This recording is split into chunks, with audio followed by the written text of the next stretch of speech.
আমি chilli corn কার্নে বানাবো। এখানে পেঁয়াজ কেটে নিয়েছি আমি কিউব কিউব করে। তারপর এর মধ্যে কিছুটা রসুন কুচি দিব। এখানে কিছুটা সয়া সস দিব, 4 চামচের মতো। স্বাদ মতো লবণ দিব।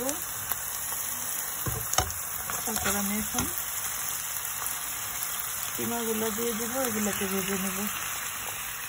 এখানে 1 চামচের মতো গোলমরিচের গুঁড়া দিব, আর দিব ম্যাগি পাউডার আছে, কারি পাউডার, ওইটা দিব।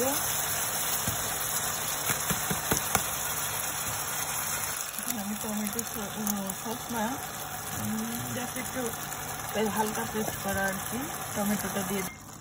আমি এখানে কিছুটা রেড বুনেন বা এটাকে লাল শিমের বিচি বলে আর কি, এটা দিয়ে দিব। তার সাথে দিব কিছুটা মায়েস।